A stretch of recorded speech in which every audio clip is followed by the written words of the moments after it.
Hello everyone, मैं हूं अनुज कुमार कश्यप और मैं आप सभी का अपने यूट्यूब चैनल पर स्वागत करता हूं। आज हम लॉजिक गेट से संबंधित विभिन्न प्रश्नों को हल करेंगे। देखते हैं पहला प्रश्न क्या है। लॉजिक गेट्स, यहाँ किसी एंड गेट के लिए क्रमशः तीन निवेशी ए, बी तथा सी हैं, तो इसका निर्गत क्या होगा। देखिए हमारे पास ये ऑप्शन दिए हैं। यहाँ दिया हुआ है कि एक एंड गेट है जिसमें तीन निवेशी है, तीन इनपुट है ए, बी और सी, तो इसका आउटपुट क्या होगा। देखिए हमारे पास में एंड गेट, ये होता है एंड गेट। इसमें एक निवेशी ए है, दूसरा निवेशी बी है और तीसरा निवेशी सी है, और यहां हमें इसका आउटपुट बनाना है। क्योंकि निवेशी की यानी जो एंड गेट है उसकी सभी संक्रियाएं ए डॉट बी के अनुसार चलती है, तो यहाँ जो इसका आउटपुट होगा A dot B dot C होगा, यानी ए बी सी का जो आउटपुट होगा A dot B dot C, यानी जो गुणा की संक्रिया होती है वो एंड गेट में लागू होती है, तो ये सारे के सारे गुणज रूप में आ जाएंगे। तो हमारे पास में इन सभी में ये ऑप्शन सही है। नीचे दिए गए चित्रों में क्रमशः और, नॉर, नैंड गेट्स हैं। पहला ये दिया हुआ है एक गेट, ये गेट्स दिए हुए हैं। हमें इनमें से और गेट की पहचान करनी है, नैंड गेट की पहचान करनी है और नॉर गेट की पहचान करनी है।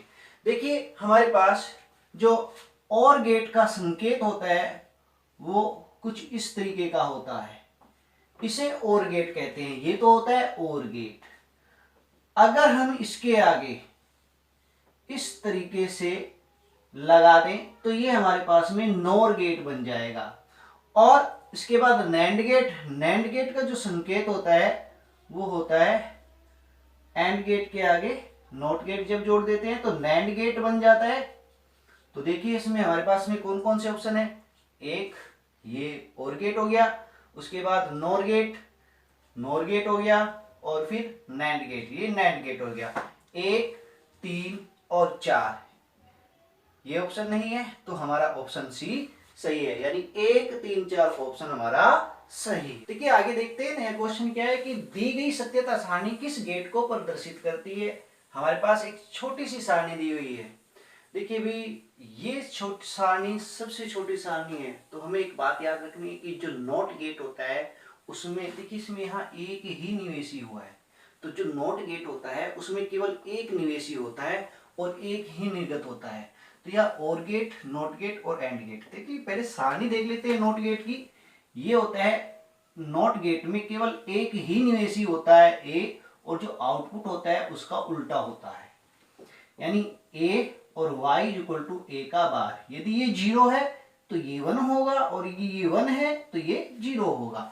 तो यही सारणी है और गेट, नॉट गेट और एंड गेट। तो हमारे पास इसका आंसर नॉट गेट आ जाएगा। नया क्वेश्चन क्या है कि दी गई सत्यता सारणी किस गेट को प्रदर्शित करती है। यहाँ हमें एक सारणी दी गई है और नीचे ऑप्शन दिए गए हैं। भाई इस प्रकार के प्रश्नों को हल करते समय या तो हमें इन गेट की सारणी पता होनी चाहिए या फिर हमें बूलियन व्यंजक पता होना चाहिए। तो बूलियन व्यंजक याद रख पाना या ज्ञात कर पाना थोड़ा सा मुश्किल है, तो हम दूसरा ऑप्शन देखते हैं कि इन सभी की सारणी क्या है। तो देखिए सबसे पहले हम एंड गेट को देखते हैं।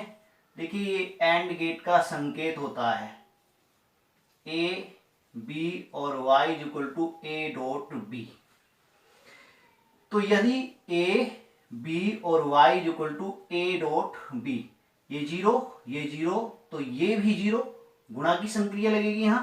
1, 0 तो ये भी 0, 0, 1 तो ये 0, 1, 1 होगा तो ये भी हमारे पास आउटपुट 1 आ जाएगा। इसके बाद नैंड गेट के लिए देखते हैं। नैंड गेट को बनाने के लिए हम इस एंड गेट के आगे एक नॉट गेट लगा देते हैं, यानी इसका जो आउटपुट है हम इसको नॉट गेट में करवा दें, तो हमारे पास जो y डैश आपको पास जो भी आउटपुट होगा वो इसके उलट हो जाएगा। तो y इक्वल टू वाई का बार, 0 का उल्टा 1, 1 0 का उल्टा 1, 0 का उल्टा 1 और 1 का उल्टा 0 आ जाएगा। तो यहाँ ये दोनों ही सारणी नहीं है। उसके बाद हम और गेट के लिए देखते हैं। और गेट का संकेत, ये और गेट का संकेत है। इसकी सत्यता सारणी A B Y is equal to A और बी इसका बुलियन व्यंजक हो जाएगा। और यहां जो संक्रिया लगती है वो जोड़ की संक्रिया लगती है। 0 0 तो ये 0 हो जाएगा, 1 0 तो 0 हो जाए 1 आ जाएगा हमारे पास में आउटपुट, 0 1 1 हो जाएगा और 1 1 यहाँ 1 दिखना है। ध्यान रहे कि 1 1 का मतलब 2 नहीं होगा, यहाँ पे 1 ही आएगा। अब ये भी इसमें मैच नहीं करता, तो इसका मतलब अब हमारे पास में एक ऑप्शन और है कि अगर हम इसको नॉट गेट में एंटर करवा दें, यानी जो और गेट से आउटपुट प्राप्त हुआ हमने उसको नॉट गेट में निवेशित करवा दिया, इनपुट करवा दिया, तो यहां जो भी हमारे पास आउटपुट था वो उसका उलट हो जाएगा। यानी y dash is equal to y bar, 0 का उल्टा 1, 1 का उल्टा 0, 1 का उल्टा 0, 1 का उल्टा 0, ये हमारे पास में है नॉर गेट। ये और ये आउटपुट हमें मैच करता है। हमें सिर्फ आउटपुट देखना है, इनपुट तो सभी के लिए सेम रहेगा, लेकिन हमें क्या देखना है, आउटपुट। और आउटपुट किसका मैच करता है, नॉर गेट का करता है। अतः यह सारणी नॉर गेट की सारणी है। देखिए आगे प्रश्न क्या है हमारे पास, नॉर गेट तथा नैंड गेट के लिए बूलियन व्यंजक क्रमशः क्या है। देखिए सबसे पहले हम नॉर गेट बनाएं। नॉर गेट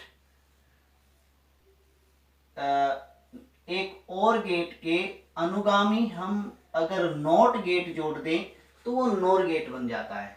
ये ए, ये बी, यहां जो और गेट का आउटपुट प्राप्त होगा वो ए और बी होगा।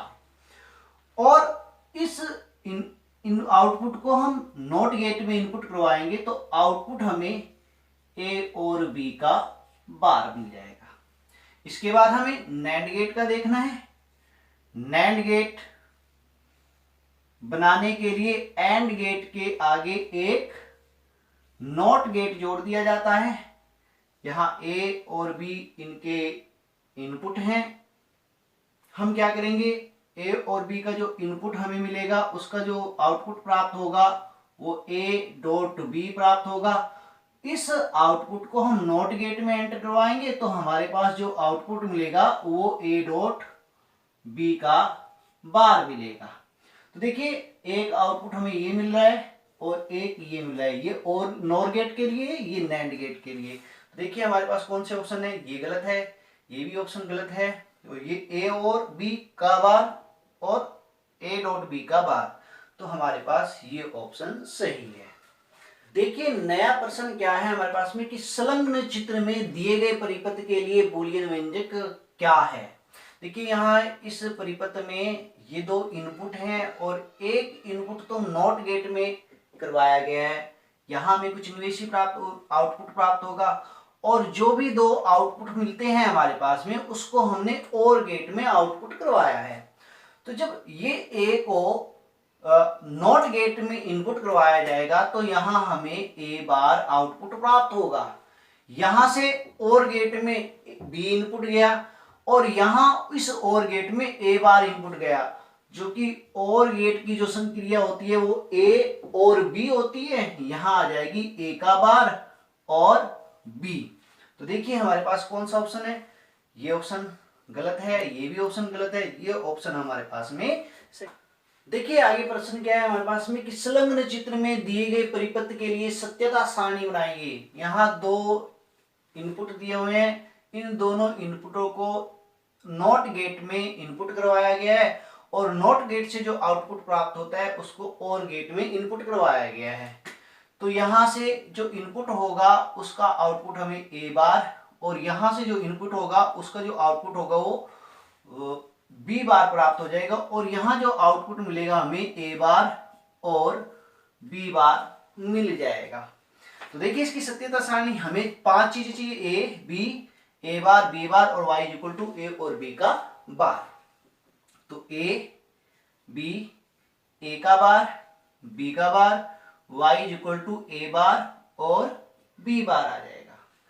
देखिए जब ये 0 0 1 0 0 1 1 1 सभी के लिए संकेत, तो ये जो इनपुट होते हैं तो एक साथ चलते हैं। जीरो का मतलब होता है निम्न वोल्टता, यानी इसको वोल्टता दी नहीं जाती, और 1 का मतलब होता है कि इसको वोल्टता दी जाती है और ये उच्च मान पर होती है। जीरो का उल्टा यहाँ पे 1 आ जाएगा, 1 का उल्टा 0 आ जाएगा, 0 का उल्टा 1 आ जाएगा और 1 का उल्टा 0 आ जाएगा। यहाँ 0 का उल्टा 1, 0 का उल्टा 1, 1 का उल्टा 0 और 1 का उल्टा 0। अब ये हमारे किसी काम के नहीं है, हमें और गेट के लिए चाहिए। अब इन दोनों का मान 1 प्लस 1 1 हो जाएगा, 0 प्लस 1 1 हो जाएगा, 1 प्लस 0 1 हो जाएगा और 0 प्लस 0 0 आ जाएगा। तो ये हमारे पास में इस प्रकार की इसकी सत्यता सारणी आ जाती। देखिए नया प्रश्न क्या है हमारे पास में कि दिए गए परिपथ में निर्गत मान y बराबर 1 प्राप्त करने के लिए निम्नलिखित में से कौन सा विनिवेशी मान सी होना चाहिए। हमें इस प्रकार का एक लॉजिक गेट दिया हुआ है जो संयोजित किए गए हैं और उसमें इस प्रकार से निवेशित किए गए हैं। क्योंकि ये और गेट है और ये एंड गेट है, तो देखिए यहां से और गेट में जब ए और बी को निवेश करवाया जाएगा, निवेशी मान देंगे तो y is equal to y1 is equal to A और बी प्राप्त होगा। अब यहाँ y1 मिलेगा और यहाँ c मिलेगा, तो जो आउटपुट प्राप्त होगा हमें, क्योंकि ये एंड गेट है तो a और b यानी y1 डॉट c प्राप्त होगा। ये इसकी सत्यता सारणी बनेगी। तो देखते हैं हम इसकी सत्यता सारणी बनाएंगे, पहले a b और c बाद में, और यहाँ y1 आउटपुट प्राप्त करेंगे। ये 0 0 1 0 0 1 1 0 0 0 आउटपुट प्राप्त करवा रहे हैं पहले, यहाँ y1 करवा ले पहले आउटपुट 0 0, तो ये 0 मिल जाएगा। 1 0 1 0 1 1 1 0 1। फिर c के जो हमें मान चाहिए 0 1 0 0 दे रखे हैं, 0 1 0 0, तो देखते हैं इसमें कौन से 0 0 0 हो जाएगा, 1 1 1 हो जाएगा, 1 0 0 हो जाएगा, 1 0 0 हो जाएगा। तो हमारे पास में 0 0 y, हमें जो y प्राप्त हो रहा है y बराबर 1 प्राप्त हो रहा है। इसमें 1 a का मान 1, b का मान 0 और c का मान क्या हो 1 हो। तो देखिए 1 0 1 1 0 1, तो ये हमारे पास ऑप्शन सही हो जाएगा। देखिए नया प्रश्न क्या है हमारे पास में कि उस तार्किक द्वार का नाम लिखिए जिसमें निर्गत तब ही 1 प्राप्त होगा जब सभी निवेशी 1 हो। तो देखिए हमारे पास में हम सभी गेटों के बूलियन व्यंजक देखते हैं, जैसे कि और गेट का जो बूलियन व्यंजक है, और गेट के लिए जो आउटपुट होता है वो a और b और डैश n तक चलेगा। यानी इसकी जो संक्रिया होती है योग की संक्रिया होती है। यदि इसमें कोई भी 1 हो जाएगा तो हमें आउटपुट 1 प्राप्त हो जाएगा, लेकिन वहां सभी निवेशी क्या होने चाहिए 1 होने चाहिए। दूसरा एंड गेट के लिए, एंड गेट का जो बूलियन व्यंजक है वो y equal to a dot b dot c dot और इसी प्रकार से चलता जाएगा डॉट n। यानी इसकी जो संक्रिया होती है वो गुणक की संक्रिया होती है, गुणन की संक्रिया होती है, और इसमें तो तभी निवेशी 1 प्राप्त होगा जब इन सभी का मान 1 आए, यानी 1 डॉट 1 डॉट 1 इस प्रकार से चलता जाए, तभी इसमें आउटपुट हमारे पास क्या आ जाएगा 1 आएगा। तीसरा कि अगर नॉट गेट के लिए देखिए तो नॉट गेट की जो संक्रिया होती है y इक्वल टू a का बार होता है, यानी जब ये 1 होगा तो ये 0 होगा और जब ये 0 होगा तो ये 1 हो जाएगा। तो अतः उस तार्किक द्वार का नाम लिखिए जिसमें तभी 1 होगा जब सभी निवेशी 1 हो। तो ऐसे तार्किक द्वार का नाम एंड गेट है। तो एंड गेट एक ऐसा तार्किक द्वार है जिसमें जब सभी निवेशी 1 होंगे तभी आउटपुट हमें प्राप्त होगा। कि 2 सार्वत्रिक गेट का नाम लिखिए, 2 यूनिवर्सल गेट का नाम लिखिए। तो देखिए हमारे पास में नैंड गेट और नोर गेट, यानी नैंड गेट और नोर गेट, इन दोनों को सार्वत्रिक द्वार कहा जाता है। नैंड गेट और नोर गेट को सार्वत्रिक द्वार इसलिए कहा गया जाता है कि इन दोनों की सहायता से हम एंड गेट का निर्माण कर सकते हैं, हम और गेट का निर्माण कर सकते हैं, हम नॉट गेट का निर्माण भी कर सकते हैं। यानी अगर हम नैंड गेट में को 3 नैंड गेट एक साथ जोड़ दें, इस प्रकार से जोड़ दे, तो वो 3 नैंड गेट मिलके और गेट का निर्माण कर देंगे, 2 नैंड गेट मिलके एक एंड गेट का निर्माण कर देंगे। तो इस प्रकार से ये सार्वत्रिक द्वार की श्रेणी में आते हैं।